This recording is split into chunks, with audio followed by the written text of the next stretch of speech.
ഇനിയൊരു ജന്മം കൂടി. നോവൽ തുടർച്ച. അധ്യായം 16.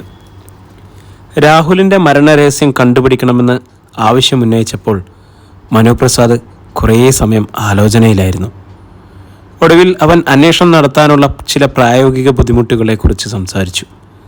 പ്രധാനമായും നമ്മുടെ മുന്നിലുള്ള ഏറ്റവും വലിയ തടസ്സം സംഭവം നടന്നിട്ട് ഒരു വർഷത്തോളമായി എന്നതാ. എവിടെ ചെന്ന് അന്വേഷണം തുടങ്ങും? സപ്പോർട്ടിംഗ് ആവുന്ന യാതൊരുവിധ തെളിവുകളുമില്ല. അന്നത്തെ ദിവസം രാഹുലുമായി ബന്ധപ്പെടുകയോ സംസാരിക്കുകയോ ചെയ്തിട്ടുള്ളവർ പോലും അത് ഓർമ്മിക്കണമെന്നില്ല. അവൻ്റെ ശത്രുക്കളെക്കുറിച്ച് അറിവുകൾ ലഭ്യമല്ല. കൊലപാതക സാധ്യത പോലീസ് തള്ളിക്കളഞ്ഞിരിക്കുന്നത് വേണ്ടത്ര തെളിവുകൾ ഇല്ലാഞ്ഞിട്ടല്ലേ? ആത്മഹത്യ ചെയ്യണമെങ്കിൽ എന്തെങ്കിലും കാരണം വേണ്ടേ? അന്ന് രാത്രി അമ്മയും രാഹുലും മാത്രമേ ആ വീട്ടിലുണ്ടായിരുന്നുള്ളൂ. അമ്മയോട് ഞാൻ പലതവണ ചോദിച്ചിട്ടും ഒരു വാക്കുപോലും വിശ്വസിക്കാവുന്ന വിധത്തിൽ അമ്മ പറഞ്ഞിട്ടില്ല. ഒരു കാര്യം ഞാൻ തുറന്നു ചോദിക്കട്ടെ, രാഹുൽ മരിച്ചുപോയില്ലേ? ഇനി നമ്മൾ എന്തൊക്കെ തിരഞ്ഞിട്ടും കണ്ടുപിടിച്ചിട്ടും ഫലമുണ്ടോ? എല്ലാം മറന്ന് വിദ്യമോൾക്ക് പുതിയൊരു ജീവിതത്തെക്കുറിച്ച് ചിന്തിച്ചൂടെ? മനുപ്രസാദ് ഉദ്ദേശിച്ചത് എന്താണെന്ന് വിദ്യയ്ക്ക് മനസ്സിലായി. ഇപ്പോൾ അവനത് തന്നോട് ചോദിക്കാനുള്ള പൂർണ്ണ അവകാശമുണ്ടെന്ന് അവൾക്ക് ബോധ്യമുണ്ട്. രാഹുലിൻ്റെ വിയോഗത്തിൽ മനം നൊന്ന് ജീവിതം അവസാനിപ്പിക്കാനൊരുങ്ങിയവളാണ് താൻ. അതൊരു ത്യാഗമായിരുന്നു. രണ്ടാമത്, അവൻ്റെ ജീവിതകാലത്തെ പ്രയത്നങ്ങളെയും മരണശേഷം ബാക്കിയായ നിയോഗങ്ങളെയും പൂർത്തീകരിക്കാൻ ഇറങ്ങിപ്പുറപ്പെട്ടപ്പോഴും പണയം വെക്കേണ്ടി വന്നത് ജീവൻ തന്നെയായിരുന്നു. മരിക്കുവാൻ എല്ലാ വിധത്തിലും തയ്യാറായി കഴിഞ്ഞിരുന്നു. അതൊരു ബലിയായിരുന്നു.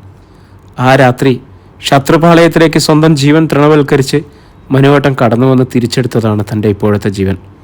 രാഹുലിനോടൊത്ത് പൂർണ്ണ സമർപ്പണത്തിനൊരുങ്ങി ജീവിക്കാൻ കുറിച്ച തനിക്ക് മുൻപിൽ ബാക്കിയായത് മരണമെന്ന ഇരുട്ടറ മാത്രമായിരുന്നു. മനുവേട്ടനെ മറന്ന് താൻ ജീവിതം അവസാനിപ്പിച്ചോട്ടെ എന്ന് ആഗ്രഹിച്ചപ്പോഴൊക്കെ മുൻപിൽ ജീവിതത്തിൻ്റെ പ്രകാശരേഖകൾ തെളിച്ചു വരുന്നു. എന്താണ് അതിൻ്റെ അർത്ഥം? തൻ്റെ ജീവൻ്റെ അവകാശി മനുവേട്ടനാണെന്നല്ലേ? പക്ഷേ അത് അംഗീകരിക്കാൻ കഴിയുന്നില്ലല്ലോ. മനുവേട്ട, ഇപ്പോഴത്തെ എൻ്റെ ജീവിതം പുതിയൊരു ജന്മമാണെന്നാണ് ഞാൻ കരുതിയേക്കുന്നത്. എല്ലാവരും ഉപേക്ഷിച്ച് മരണമല്ലാതെ മറ്റൊരു അഭയസ്ഥാനമില്ല എന്ന് തീർച്ചയായ ഘട്ടത്തിലായിരുന്നു മനുവേട്ടൻ എന്നെ രക്ഷിച്ചത്.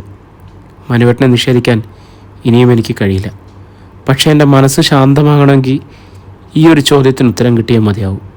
ആ ഉത്തരം ചിലപ്പോൾ എനിക്ക് ജീവിക്കാൻ പ്രേരണ തരും, അല്ലെങ്കിൽ മരണമാണ് നല്ലതെന്ന് ഉറപ്പുവരുത്തും.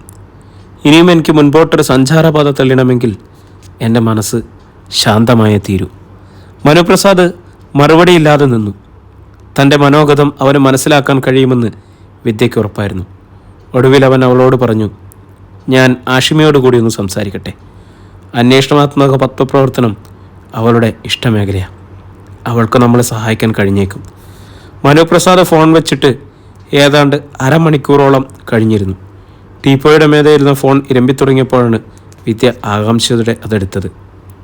ഹലോ മനുവേട്ട, ആഷിമ എന്തു പറയുന്നു? അവൾ സമ്മതിച്ചു. പക്ഷേ ഒരു കാര്യം, പഴയ കാര്യങ്ങളൊക്കെ പൂർണ്ണമായും നീ അവളോട് തുറന്നു പറയണം. സമ്മതിച്ചോ? സമ്മതം. എങ്കിൽ നമുക്ക് ഈ അന്വേഷണം ആരംഭിക്കാം. നാളെ ആഷിമ നിന്നെ കാണാൻ മുണ്ടക്കയത്ത് വന്നോളും. വിദ്യയ്ക്ക് കൈത്തണ്ടയിൽ രോമാഞ്ചമുണർന്നു. ഇത്തവണ തനിക്ക് ഒരു ഉത്തരം കിട്ടുമെന്ന പ്രതീക്ഷ ആ നിമിഷങ്ങളിൽ അവൾക്കുണ്ടായി.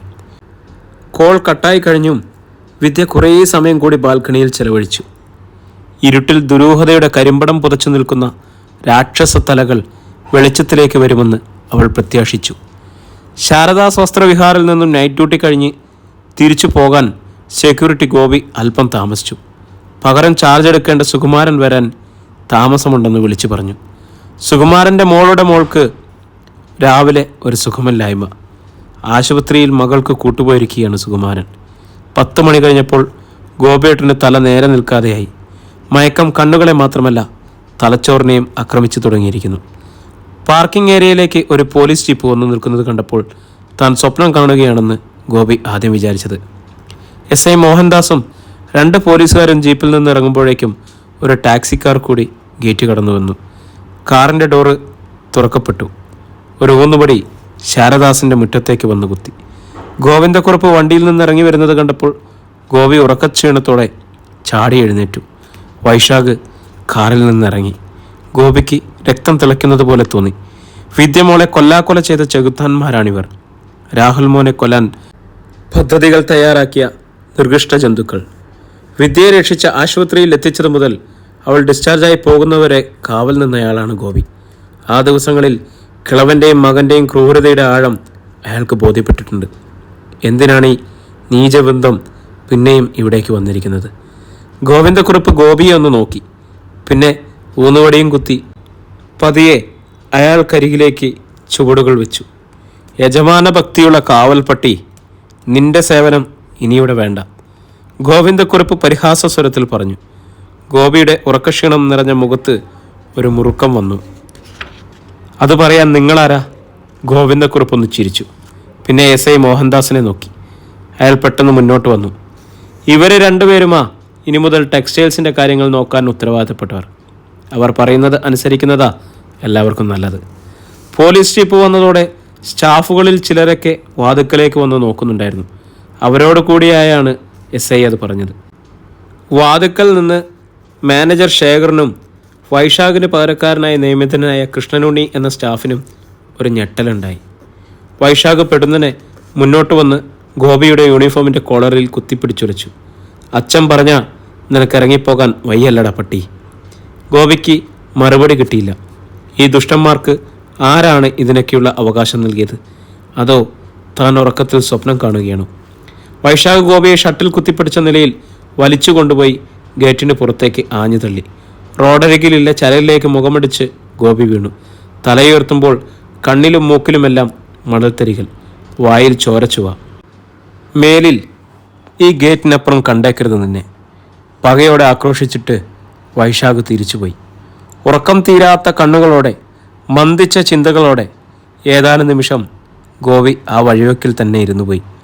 പോലീസ് സംഘത്തോടൊപ്പം വൈശാഖും ഗോവിന്ദക്കുറുപ്പും ടെക്സ്റ്റൈൽസിനകത്തേക്ക് വന്നതോടെ വാതുക്കൽ നിന്ന സ്റ്റാഫുകൾ മാറിക്കൊടുത്തു. എസ് ഐ മോഹൻദാസ് നിർദ്ദേശിച്ചതനുസരിച്ച് മാനേജർ ശേഖർ സ്റ്റാഫുകളെല്ലാം താഴത്തെ മെയിൻ ഫ്ലോറിനടുത്തേക്ക് വിളിച്ചുകൂട്ടി.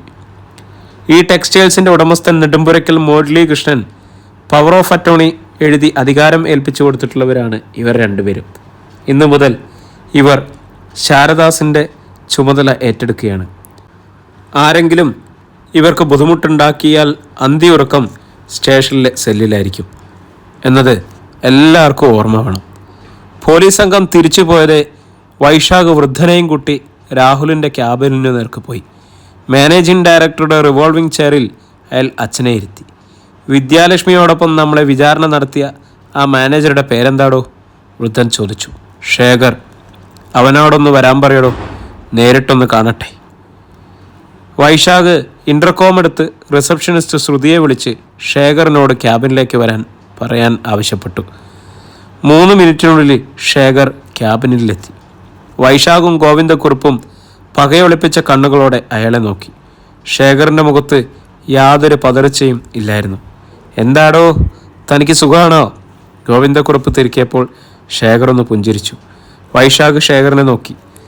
സംഭവിച്ചു പോയ അബദ്ധമോർത്ത് താൻ ഉള്ളിൽ കരയുന്നുണ്ടെന്ന് എനിക്കറിയാം. ഒരു പെണ്ണ് കയറി വന്ന് 4 ഫയൽ തപ്പിയെടുത്താലുടനെ വാലും മടക്കി വീട്ടിൽ പോകുന്ന ഷണ്ഡന്മാരാണ് ഞങ്ങളെന്ന് താൻ കരുതിയോ? അവളുടെ കൂടെ വന്ന് വേദം ഉപദേശിച്ചപ്പോൾ ഇത്രയും പെട്ടെന്ന് പുറത്തു പോകേണ്ടവരുമെന്ന് താൻ സ്വപ്നത്തിൽ പോലും കരുതിയിരുന്നില്ല അല്ലേ? പുച്ഛസ്വരത്തിൽ വൈശാഖിൻ്റെ വാക്കുകൾ വീണപ്പോൾ ശേഖർ അശോഭ്യനായി അയാളെ നോക്കി.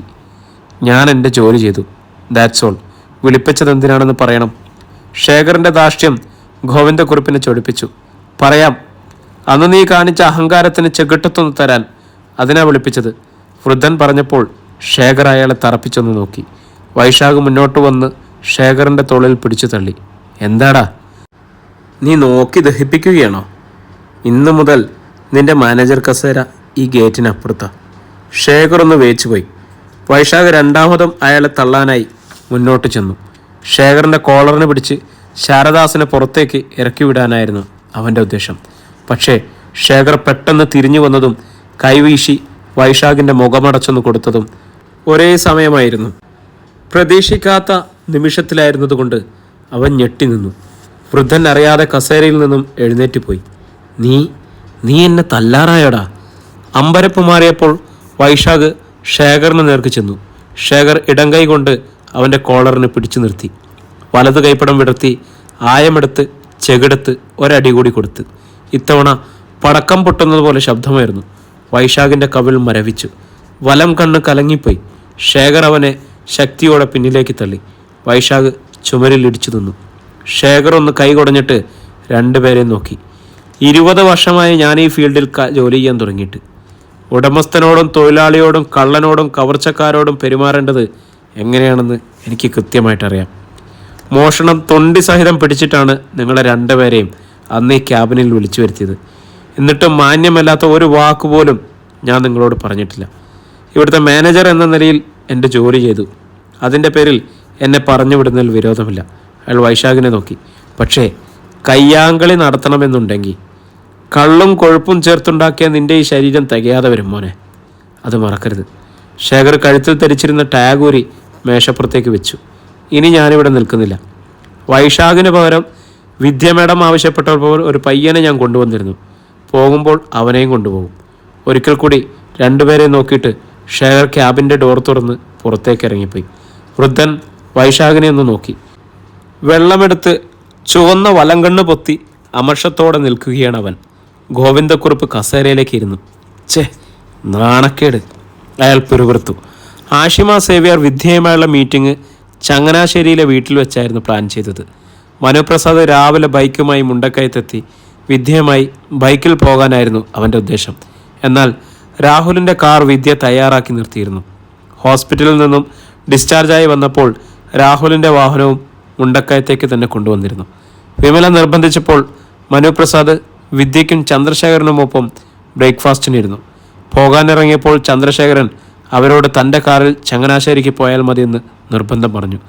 വിദ്യയും മനുപ്രസാദും ചന്ദ്രശേഖരൻ്റെ വണ്ടിയിലാണ് ആഷിമ സേവ്യറിനെ കാണാൻ പുറപ്പെട്ടത്.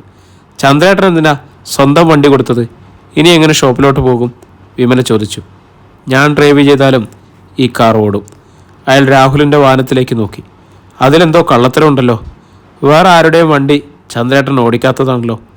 അവരൊന്ന് റിലാക്സായി പോയിക്കോട്ടെ എന്ന് കരുതി. രാഹുലിൻ്റെ വാഹനം ഓടിക്കുമ്പോൾ വിദ്യയ്ക്കൊരു മുറുക്കമുണ്ടാവും. ഇതിപ്പോൾ ഒരു ഫ്രീ മൈൻഡ് ട്രാവലിംഗ് ആവട്ടെ. വിമല അയാളെ ഒന്ന് നോക്കി. ഇത്രയൊക്കെ സംഭവിച്ചിട്ടും ചന്ദ്രേട്ടൻ ഇപ്പോഴും അവർ ഒരുമിക്കണം എന്നാണോ? ചന്ദ്രശേഖരൻ ഒന്ന് ചിരിച്ചെന്ന് വരുത്തി. അവൾക്ക് എന്നെ ഉപേക്ഷിക്കാം, എനിക്കത് കഴിയില്ലല്ലോ. ആരും തുണയില്ലാതെ എക്കാലം അവൾ കഴിയണമെന്ന് വെച്ചാൽ മരിച്ചാൽ പോലും എനിക്ക് സ്വസ്ഥത കിട്ടുമോ? വിമല ആശ്ചര്യത്തോടെ അയാളെ ഒന്ന് നോക്കി. മനു അവളെ സ്വീകരിക്കണം, അല്ലെങ്കിൽ പിന്നെ എത്ര അകന്നു പോയിട്ടും അവരെന്തിനാ ഇങ്ങനെ അടുത്തു വരുന്നത്? ചന്ദ്രശേഖരൻ ആത്മവിശ്വാസത്തോടെ പറഞ്ഞിട്ട് അവിടെ നിന്നും പോയി. ചങ്ങനാശ്ശേരിയിലെത്തിയ വിദ്യയെയും മനുപ്രസാദിനെയും ആഷിമ നിറഞ്ഞ സൗഹൃദത്തോടെ സ്വീകരിച്ചു. കുശലാന്വേഷണങ്ങൾക്ക് ശേഷം ആഷിമ വിദ്യയെ വിളിച്ച് തൻ്റെ മുറിയിൽ കയറി കതകടച്ചു. മനുപ്രസാദിന് അവിടേക്ക് പ്രവേശനം കിട്ടിയില്ല. ആഷിമ രാഹുലിൻ്റെ കേസ് ഫയൽ പഠിക്കുകയും സേവിയർ ജേക്കബിൻ്റെ സഹായത്തോടു കൂടി പ്രാഥമിക വിവരങ്ങളെല്ലാം മനസ്സിലാക്കുകയും ചെയ്തിരുന്നു. അവൾ ചില ചോദ്യങ്ങൾ മുൻകൂട്ടി തയ്യാറാക്കി വെച്ചിരുന്നു. മുറിക്കുള്ളിൽ വിദ്യയുമായി നടത്തിയ സംഭാഷണങ്ങൾ അവൾ സ്വകാര്യമായി റെക്കോർഡ് ചെയ്തു. 3 മണിക്കൂറോളം വിദ്യയുമായി സംസാരിച്ച് ആവശ്യമായ വിവരങ്ങൾ ശേഖരിച്ചതിന് ശേഷമാണ് ആഷിമ മുറിവാതിൽ തുറന്നത്. അതുവരെ മനുപ്രസാദ് പത്രം വായിച്ചും TV ചാനലുകൾ മാറി മാറി കണ്ടും സമയം കളഞ്ഞു. മുറുക്കി പുറത്തിറങ്ങുമ്പോൾ വിദ്യയുടെ കണ്ണുകൾ കലങ്ങിയും സ്വരമടഞ്ഞും പോയിരുന്നു. 2 മണി കഴിഞ്ഞതിനാൽ ആഷിമ അവർക്ക് മോളിക്കുട്ടിയോട് പറഞ്ഞ് ഒരു ഊണ് കൂടി നൽകിയിട്ടാണ് തിരികെ അയച്ചത്. രാത്രിയിൽ ആഷിമ സേവ്യർ മനുപ്രസാദിൻ്റെ നമ്പറിലേക്ക് വിളിച്ചു. വിദ്യമോളോട് സംസാരിച്ചതിൽ നിന്നും എന്തെങ്കിലും ക്ലൂ കൂട്ടിയോ? അവൻ ആകാംക്ഷയോടെ തിരക്കി. ചിലതൊക്കെ കിട്ടിയില്ലെന്ന് പറഞ്ഞ നുണയാവും, പക്ഷേ എന്തൊക്കെയാണെന്ന് അതൊന്നും പറയാൻ നിവൃത്തിയില്ല. എനിക്ക് തന്നെ കുറച്ച് കാര്യങ്ങൾ ക്ലിയറാക്കാനുണ്ട്. അതിനിപ്പോൾ എന്താ വഴി? കുറച്ച് പേരെ കൂടി ഒന്ന് മീറ്റ് ചെയ്യണം. പക്ഷേ ഒരു കാര്യം ഞാൻ തെളിച്ചു പറയാം. വിദ്യാലക്ഷ്മിയുമായി അവസാനം കണ്ടുവരുമ്പോൾ, അതായത് അവളെ വീട്ടുകാർ ചേർന്ന് പ്രസവത്തിനായി കൂട്ടിക്കൊണ്ടുവന്ന ആ ചടങ്ങ് നടക്കുന്ന ദിവസം വരെ രാഹുൽ തികഞ്ഞ ശുഭാപ്തി വിശ്വാസവും ഇനിയും ഏറെ കാലം ജീവിച്ചിരിക്കണമെന്ന് ആഗ്രഹിക്കുന്നവനുമായിരുന്നു. പോലീസ് കണ്ടെത്തിയതുപോലെ അവന് ആത്മഹത്യ ചെയ്തതാണെങ്കിൽ അതിന് കാരണമായ സംഭവങ്ങൾ 1-2 ദിവസങ്ങൾ കൊണ്ട് ഉരുത്തിരിഞ്ഞു വന്നവയാണ്. അങ്ങനെ ഒരു സംഭവം ഇല്ലല്ലോ. അന്ന് ഉച്ചയ്ക്ക് രാഹുൽ വിളിച്ചപ്പോഴും വളരെ ഹാപ്പിയാണെന്നാണ് വിദ്യ പറഞ്ഞത്. അത് വിശ്വസിക്കാൻ വയ്യ. ചിലപ്പോൾ രാഹുൽ ഉള്ളിലെ സംഘർഷം വിദ്യയിൽ നിന്നും മറച്ചു പിടിച്ചതാവാം. അതാണ് ഞാൻ 1-2 ദിവസമെന്ന് പറഞ്ഞത്. അല്ലാത്തപക്ഷം രാഹുൽ കൊല്ലപ്പെട്ടതാവും. മനുപ്രസാദിന് ഒരു ഉൾക്കിടലം അനുഭവപ്പെട്ടു. ആര് കൊന്നു? സമർത്ഥനായ മറ്റാരോ. ആരെന്നോ എങ്ങനെയെന്നോ പറയാൻ കഴിയില്ല. മനുപ്രസാദ് ഉയർന്ന ഹൃദയമെടുപ്പ് അടക്കി പിന്നെ ചോദിച്ചു, ആരൊക്കെയാ ആഷിമേ കാണണമെന്ന് പറഞ്ഞത്? ഒരാൾ മുരളീകൃഷ്ണനാണ്. പക്ഷേ അയാൾ അന്ന് രാത്രി ഉറങ്ങിയത് കുട്ടിക്കാനത്തെ ഭാര്യ വീട്ടിലായിരുന്നു. അച്ഛൻ പറഞ്ഞിട്ടുണ്ട്. മുരളിക്ക് നേരിട്ടൊരു പങ്കും നമ്മളോട് പറയാൻ കഴിയില്ല. അടുത്തയാൾ ശാരദാമ്മയാണ്, വിദ്യയുടെ മദർ ഇൻ ലോ. ആ സ്ത്രീയുടെ സംഭാഷണങ്ങളിലെല്ലാം ഒരു ഹൈഡിങ് പാർട്ടുണ്ട്. വിദ്യ പറഞ്ഞത് അമ്മ സുബോധമില്ലാതെ പറഞ്ഞതാണ് പല കാര്യങ്ങളും എന്നാണ്.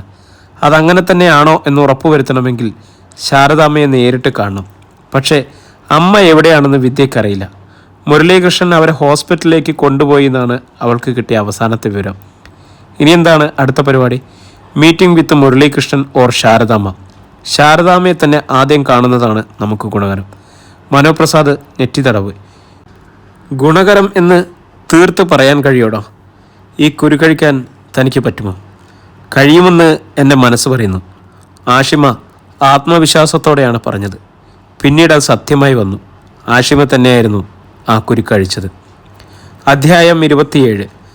ആഷിമ ആവശ്യപ്പെട്ടത് പ്രകാരം ശാരദാമണി എവിടെയെന്ന് അറിയാൻ എന്താണ് മാർഗമെന്ന് മനുപ്രസാദ് വിദ്യയെ വിളിച്ച് ചോദിച്ചിരുന്നു.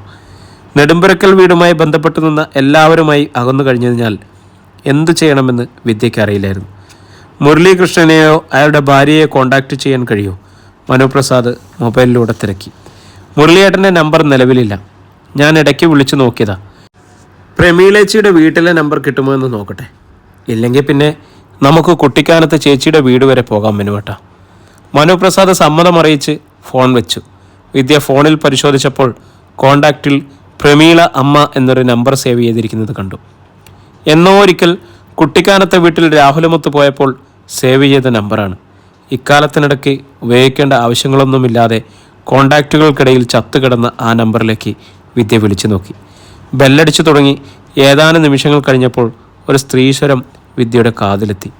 ഹലോ, ഇത് പ്രമീളേച്ചിയുടെ അമ്മയാണോ? അല്ല, ഞാൻ പ്രമീളയാണ്. അമ്മ കുളിക്കുക. വിദ്യയുടെ ഹൃദയത്തിൽ സ്നേഹത്തിൻ്റെതായ ഒരു കുളിർമ വ്യാപിച്ചു. നെടുമ്പുരയ്ക്കൽ വീട്ടിലേക്ക് വലതുകാൽ വെച്ച് കയറിയ കാലം മുതൽ ഒരു അനുജത്തിയോടുള്ള സ്നേഹവാത്സല്യങ്ങൾ മുഴുവൻ നൽകിയ പ്രമീളേച്ചിയുടെ സ്വരമാണ്. എത്രയോ മാസങ്ങൾക്ക് ശേഷമാണ്. ചേച്ചിക്ക് എന്നെ മനസ്സിലായോ? ഞാൻ വിദ്യയാണ്. വിദ്യ. നേർത്തൊരു ശ്വാസോച്ഛത്തോടെ ശബ്ദത്തിൽ പ്രമീള മന്ത്രിക്കുന്നത് വിദ്യാലക്ഷ്മി കേട്ടു. അവർ ആശ്ചര്യസ്തംഭയായി കാണുമെന്ന് അവൾ ഊഹിച്ചു. ചേച്ചി, എത്ര നാളായി ഒന്ന് കണ്ടിട്ട്. എന്നെ ഒന്ന് വിളിച്ചതുപോലും ഇല്ലല്ലോ. വിദ്യ പരിഭവ സ്വരത്തിൽ പറഞ്ഞു. നമ്മൾ എത്ര സ്നേഹമായിട്ട് കഴിഞ്ഞതാ. ഞാനിങ്ങനെ തകർന്നു വീണത് ഒന്ന് കാണാൻ പോലും വന്നില്ലല്ലോ. വിദ്യയുടെ കണ്ണുകൾ അറിയാതെ തന്നെ കർപ്പൂരമലിഞ്ഞു. വിദ്യയെ, നീ ക്ഷമിക്കുമോളെ. പ്രമീളയുടെ സ്വരം വന്നപ്പോൾ വിദ്യ വേഗം കണ്ണു തുടച്ചു. സാരല്ല, ചേച്ചി സുഖമില്ലാതെ ഇരിക്കുമല്ലായിരുന്നോ? മോനവിടെ ചേച്ചി? അവന് പേരിട്ടോ? ഉവ്വ്. എന്താ പേര്? അപ്പൂസ് എന്നാ വിളിക്കുന്നത്. എനിക്ക് അവനെന്ന് കാണാൻ തോന്നുക.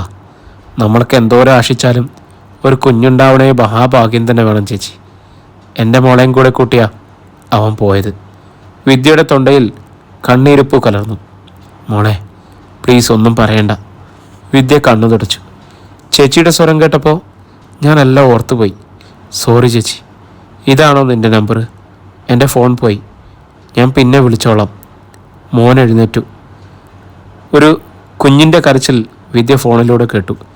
എന്തുകൊണ്ടോ അവളുടെ നെഞ്ചു വിങ്ങി. ചേച്ചി, മുരളിയേട്ടനെ വിളിച്ചിട്ട് കിട്ടുന്നില്ല. ശാരദാമ്മ ഇപ്പോൾ എവിടെയാണെന്നറിയോ? അമ്മ നെടുമ്പുരയ്ക്കലില്ലേ? ഇല്ല ചേച്ചി. മുരളിയേട്ടനോടൊന്ന് ചോദിച്ചിട്ട് പറയോ? ഞാൻ ചോദിച്ചിട്ട് പറയാം. വയ്ക്കട്ടെ. പ്രമീള ഫോൺ വെച്ചു. വിദ്യ ഓർമ്മകളിൽ ധ്യാനലീലയായി ഏതാനും നിമിഷങ്ങൾ നിന്നു.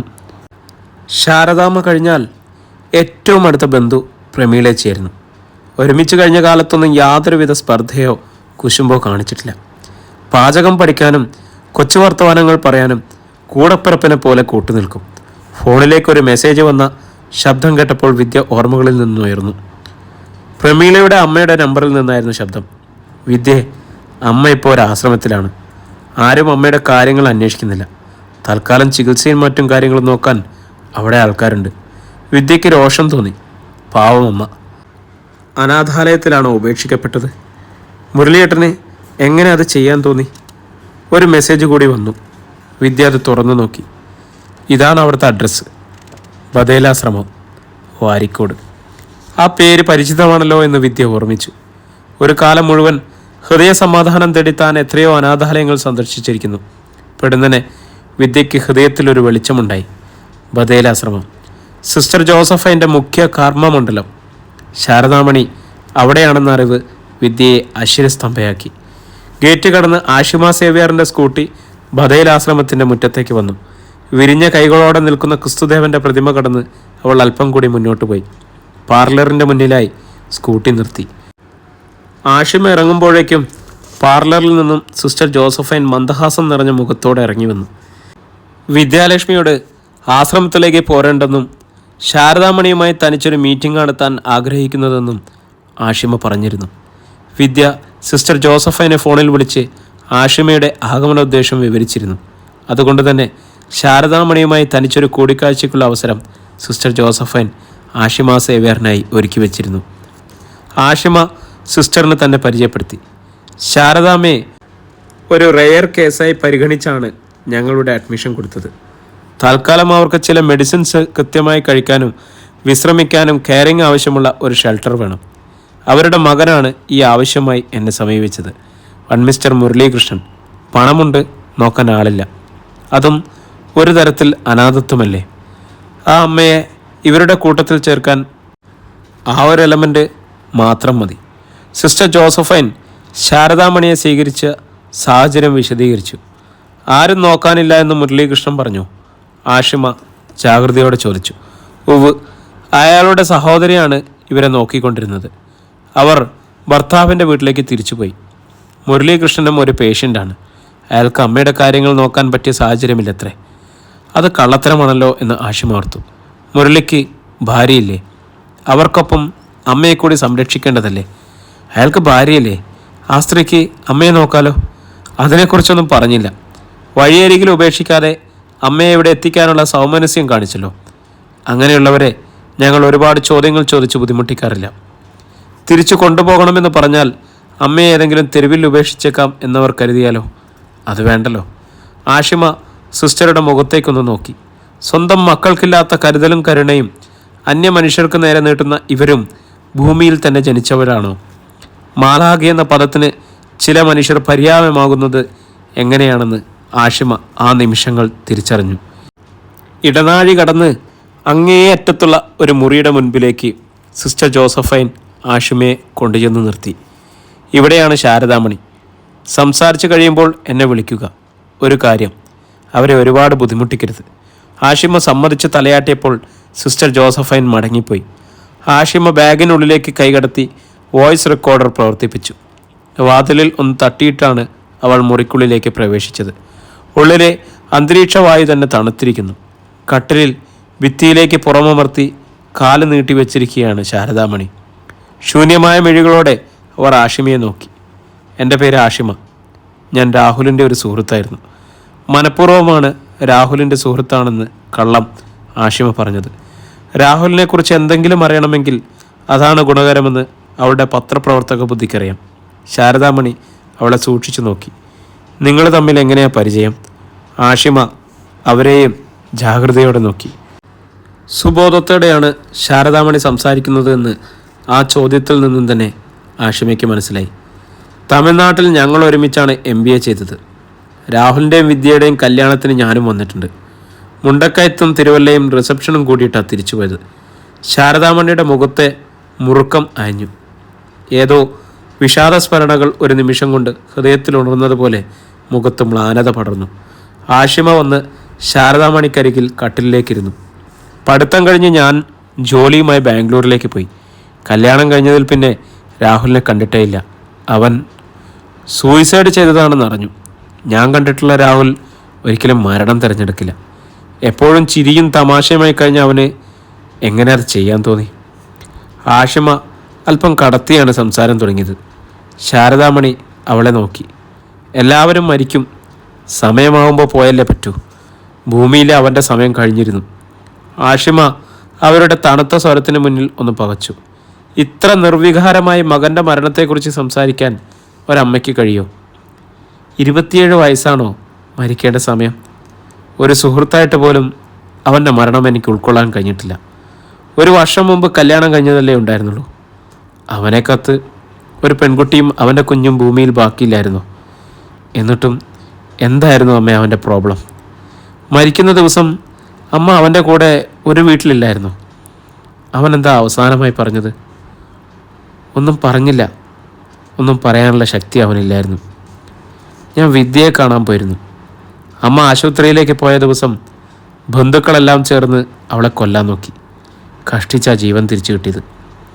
ശാരദാമണിയുടെ മുഖത്ത് ഒരു നടുക്കമുണ്ടായി. ക്രമേണ അവർ തന്നെ അതിനെ അടക്കി. രാഹുലിന് വേണ്ടിയാ അവൾ അവരോടൊക്കെ യുദ്ധം ചെയ്തത്. അവൻ ജീവിതകാലത്ത് നേടിയതൊന്നും പാഴായി പോകാതിരിക്കാൻ. ആ സ്നേഹം അമ്മ കണ്ടില്ലെന്ന് നടിക്കരുത്. അവൾക്കൊരു ഉത്തരം കിട്ടണം. ഇല്ലെങ്കിൽ ഇനിയും കുരുതിക്കളത്തിലേക്ക് ആ പെൺകുട്ടി തിരിച്ചു വരും. ആഷിമ അളന്നു തൂക്കിയാണ് വാക്കുകൾ ഉപയോഗിച്ചത്. ശാരദാമണിയുടെ നെറ്റിയിൽ ചുളിവുകൾ വീണു. അവരുടെ മുഖത്ത് അശാന്തി പടർന്നു.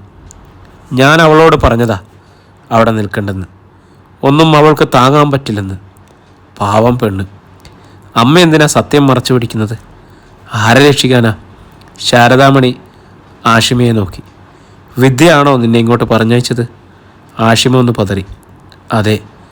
അവളോട് പറയൂ ഒന്നും അന്വേഷിക്കേണ്ടെന്ന്. ഒരു ഉത്തരവും അവൾക്ക് കിട്ടില്ല. ബാക്കിയുള്ള ജീവിതത്തെക്കുറിച്ച് മാത്രം ആലോചിച്ചാൽ മതിയെന്ന് നീ പറഞ്ഞു കൊടുക്ക്. ആഷിമ ഒന്ന് ശ്വാസമെടുത്തു. ആരായിരുന്നു അമ്മേ ആ ചെകുത്താൻ? ശാരദാമണിയുടെ മുഖത്ത് ഒരു ഇടിമിന്നൽ പൊളഞ്ഞു. അവൾ പ്രേതദർശനമേറ്റതുപോലെ ആഷിമയെ ഭീതി പൂണ്ടു നോക്കി. എല്ലാവരെയും കൊല്ലണമെന്ന് പറഞ്ഞ് നിങ്ങളുടെ വീട്ടിലേക്ക് ആ രാത്രി കയറി വന്ന ഒരു ചെകുത്താൻ്റെ കഥ അമ്മ വിദ്യയോട് പറഞ്ഞില്ലായിരുന്നോ? അമ്മ സുബോധമില്ലാതെ പറഞ്ഞതാണെന്ന് അവൾ കരുതിയത്. പക്ഷെ എനിക്കറിയാം, അങ്ങനെ ഒരു ചെകുത്താൻ ആ വീട്ടിൽ സന്ദർശനം നടത്തിയിട്ടുണ്ട്. അമ്മയുടെ മനസ്സു തകർത്ത രാഹുലിനെ മരണത്തിലേക്ക് തള്ളിവിട്ട ആ ചെകുത്താൻ ആരായിരുന്നു അമ്മേ? ശാരദാമണിയുടെ ഉടലിലൂടെ കിടിലം കൊണ്ടിട്ടെന്ന പോലെ വിറയലുകൾ പാഞ്ഞു. വിറപൂണ്ട വിരലുകൾ കട്ടിൽ ക്ലാസിൽ മുറുകെ പിടിച്ചാൻ അവർ ഒരു ശ്രമം നടത്തി. പറയമ്മേ, ആരായിരുന്നുവെന്ന്? ആഷിമ ചോദ്യം ആവർത്തിച്ചു. ശാരദാമണി കട്ടിലിൽ നിന്നും വലിഞ്ഞ് നിലത്തേക്ക് കാലുകൾ കുത്തി. എഴുന്നേൽക്കാനുള്ള ശ്രമത്തിൽ അവർ ഒരു കാറ്റേറ്റ് ഓലത്തുമ്പ് പോലെ വിറച്ചു തുള്ളി. ആഷിമ വേഗം എഴുന്നേറ്റ് അവരുടെ തോളിലും കൈത്തണ്ടയിലും പിടിച്ച് താങ്ങി നിർത്താൻ ശ്രമിച്ചു. വേണ്ട, തുടരുത്. ശാരദാമണി അവളുടെ കൈകൾ കുതിരിത്തെറിച്ചു. പോ, ഇവിടെ നിന്ന് പോകാൻ അവർ ആഷിമയ്ക്ക് നേരെ ചീറും പോലെ പറഞ്ഞു. ഇല്ലെങ്കിൽ ഞാൻ ഇറങ്ങിപ്പോകും. ശാരദാമണി വാതിലിന് നേർക്ക് നീങ്ങി. വേണ്ട, ഞാൻ പോയിക്കോളാം. ആഷിമ അവരെ തടഞ്ഞിട്ട് ബലമായി പിടിച്ചു കൊണ്ടുവന്ന് കട്ടിലേക്കിരുത്തി. പിടിവലിക്കിടയിൽ ഊർന്നുപോയ ഷാളും വാനിറ്റി ബാഗും അവൾ യഥാസ്ഥാനങ്ങളിലേക്ക് പിടിച്ചിട്ടു. ഇനി അവിടെ നിന്നിട്ട് കാര്യമില്ലെന്ന് ആഷിമയ്ക്ക് ബോധ്യമായി. അവൾ വാതിൽക്കൽ വരെ നടന്നു ചെന്നിട്ട് തിരിഞ്ഞ് ശാരദാമണിയെ നോക്കി. അവർ കിതപ്പോടെ ആഷിമയെ നോക്കി. ഒരു കാര്യം എനിക്ക് മനസ്സിലായി. നിങ്ങൾക്കെല്ലാ സത്യങ്ങളും അറിയാം. സ്വന്തം മകൻ്റെ ജീവൻ നഷ്ടപ്പെട്ടിട്ടും എല്ലാം മറച്ചു പിടിച്ച് ഒരു മുറിക്കുള്ളിൽ നിങ്ങൾ അടച്ചിരിക്കണമെങ്കിൽ അതിൻ്റെ ഉത്തരം എനിക്ക് ഊഹിക്കാൻ കഴിയും. ആഷിമയുടെ മിഴികൾ തീക്ഷ്ണങ്ങളായി. അന്ന് രാത്രി നിങ്ങളുടെ വീട്ടിലെത്തിയ ചെകുത്താൻ സ്വന്തം മകനായ രാഹുലിനേക്കാൾ നിങ്ങൾക്ക് പ്രിയപ്പെട്ടവനായിരുന്നു. ശാരദാമണി ഉള്ളിലുയർന്ന വിസ്ഫോടനങ്ങളിൽ ഉലഞ്ഞിട്ടെന്ന പോലെ ആഷിമയെ നോക്കി വിറപുണ്ടു. മറ്റൊരു സൂത്രവാക്യം കൂടി എനിക്ക് കിട്ടിയിട്ടുണ്ട്. രാഹുൽ മരിച്ചുപോയതുകൊണ്ട് ഏറ്റവും കൂടുതൽ ലാഭമുണ്ടാക്കിയത് ഒരേ ഒരാളാണ്. പെട്രോൾ പമ്പിനേക്കാളും ഫിനാൻസ് കമ്പനിയേക്കാളുമൊക്കെ ലാഭം ടെക്സ്റ്റൈൽ ഷോപ്പിനാണെന്ന് തിരിച്ചറിഞ്ഞ ഒരു തന്ത്രശാലി. ആഷിമ മുറിക്കുള്ളിലേക്ക് ചുവടുവെച്ചു.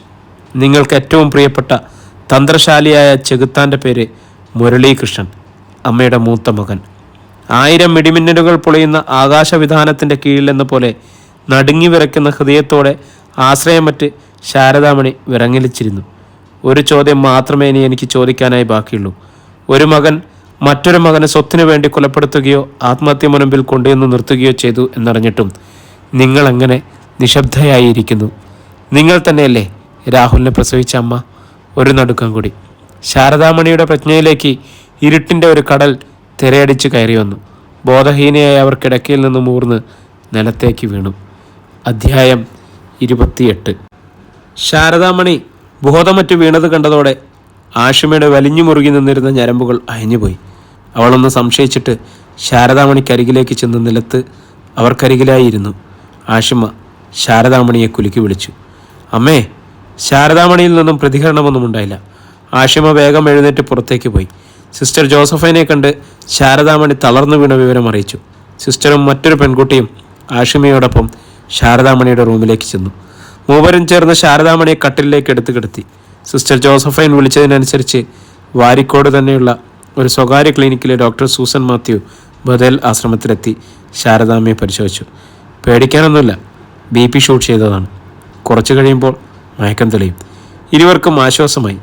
ശാരദാമണിക്ക് ഇഞ്ചക്ഷൻ നൽകി പുറത്തേക്ക് ഇറങ്ങുമ്പോൾ സൂസൻ സിസ്റ്ററോടും ആഷിമയോടുമായി പറഞ്ഞു, അധികം ടെൻഷൻ കൊടുക്കാതെ നോക്കുക.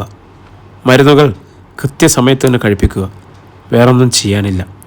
നിർദ്ദേശങ്ങൾ നൽകിയിട്ട് വന്ന വാഹനത്തിൽ തന്നെ സൂസൻ മാത്യു മടങ്ങിപ്പോയി. ഇന്നിനി നിങ്ങൾ സംസാരിക്കേണ്ട കേട്ടോ. താനല്ലേ ആ പാവത്തിൻ്റെ പ്രഷർ കൂട്ടിയത്? അധികം ബുദ്ധിമുട്ടുകൾ ഉണ്ടാക്കരുതെന്ന് ഞാൻ പ്രത്യേകം പറഞ്ഞിരുന്നതല്ലേ? സിസ്റ്റർ ജോസഫൈൻ ആഷിമയെ കുറ്റപ്പെടുത്തുന്ന വിധത്തിൽ നോക്കി. ചില കാര്യങ്ങൾ ചോദിക്കാതെ നിവൃത്തിയില്ലായിരുന്നു സിസ്റ്റർ. അവർക്ക് മാത്രമേ അതിനുള്ള മറുപടികൾ പറയാൻ കഴിയുമായിരുന്നുള്ളൂ. ആഷിമ കുറ്റബോധം തീണ്ടാത്ത സ്വരത്തിൽ പറഞ്ഞു. എന്നിട്ട് കിട്ടിയോ തൻ്റെ സംശയങ്ങൾക്കുള്ള ഉത്തരം? ശാരദാമ്മ കൃത്യമായ ഒരു മറുപടി പറഞ്ഞില്ല. എങ്കിലും ചിലതൊക്കെ എനിക്ക് ഊഹിക്കാൻ കഴിഞ്ഞു. വരികൾക്കിടയിലൂടെയും ഉത്തരങ്ങൾ വായിച്ചെടുക്കാൻ കഴിയണമല്ലോ. ഇല്ലെങ്കിൽ പിന്നെ ഒരു ജേർണലിസ്റ്റാണെന്ന് പറയുന്നതിൽ എന്തർത്ഥമാണുള്ളത്? സിസ്റ്റർ ജോസഫൈൻ മനസ്സിലാകാത്ത ഭാവത്തിൽ ആഷിമയെ നോക്കി. അവൾ പുഞ്ചിരിച്ചു. ഇനി ഇവിടെ നിന്നിട്ട് കാര്യമില്ല, ഞാൻ പോയിക്കോട്ടെ? ആഷിമ യാത്ര ചോദിച്ചു. സിസ്റ്റർ ജോസഫൈൻ സമ്മതഭാവത്തിൽ തലയിളക്കി. ആഷിമ ബാഗ് തുറന്ന് ഒരു ചെക്ക് ലീഫ് എടുത്ത് സിസ്റ്ററിന് നേർക്ക് നീട്ടി. ഒരുപാട് പേർക്ക് അന്നവും ആശ്രയമൊക്കെ കൊടുക്കുന്ന സ്ഥലമല്ലേ, വെറും കൈയോടെ വരാൻ തോന്നിയില്ല. ഇത് സ്വീകരിക്കണം. സിസ്റ്റർ ചെക്ക് ലീഫ് വാങ്ങി. സഹായങ്ങൾ എവിടുന്ന് കിട്ടിയാലും ഞങ്ങൾ മടിക്കാതെ സ്വീകരിക്കും. ആഹാരമായും വസ്ത്രമായും മരുന്നായും. ഇത് കാത്തിരിക്കുന്നവർ ഒരുപാട് പേരുണ്ട്. ഓഫീസിലേക്ക് വന്നാൽ ഞാൻ റെസിപ്റ്റ് തരാം. എഴുതി വച്ചാൽ മതി, പിന്നീട് വാങ്ങിച്ചോളാം. പോട്ടെ. ആഷിമ യാത്ര പറഞ്ഞിറങ്ങി. തൻ്റെ സ്കൂട്ടിയിൽ അവൾ ഗേറ്റ് കടന്ന് മറയുന്നതുവരെ സിസ്റ്റർ ജോസഫൈൻ നോക്കി നിന്നു. വിമല ചായക്കപ്പുകൾ നിരത്തിവെച്ച ട്രേയുമായി ഹാളിലേക്ക് വന്നു. കസേരകളിലും സോഫകളിലുമായി ഇരിക്കുന്ന എല്ലാവരുടെയും മുഖങ്ങളിൽ ആശങ്കയുടെ നിഴൽ വീണ് കിടപ്പുണ്ടെന്ന് അവർ കണ്ടു. വിമല ട്രേ കൊണ്ടുവന്ന് ടീപ്പോയുടെ മീതെ വെച്ചു. ചന്ദ്രശേഖരൻ മനുപ്രസാദിനെയും ആഷിമയെയും നോക്കി. പ്രിയമുള്ളവരെ, നമ്മുടെ നോവൽ ഇവിടെ തുടരുകയാണ് കേട്ടോ. ഇനിയുള്ള ഭാഗങ്ങളൊക്കെ വളരെ ത്രില്ലിംഗ് ആയിട്ടുള്ള ഭാഗങ്ങളാണ്. എല്ലാവരും തുടർന്നും കേൾക്കുക. സബ്സ്ക്രൈബ് ചെയ്യാത്തവരാണെങ്കിൽ സബ്സ്ക്രൈബ് ചെയ്യുക. നിങ്ങളുടെ അഭിപ്രായങ്ങളൊക്കെ കമൻറ്റുകളായിട്ട് രേഖപ്പെടുത്താൻ ശ്രമിക്കണേ. എല്ലാവരോടും ഒരിക്കൽ കൂടി ശുഭദിനം.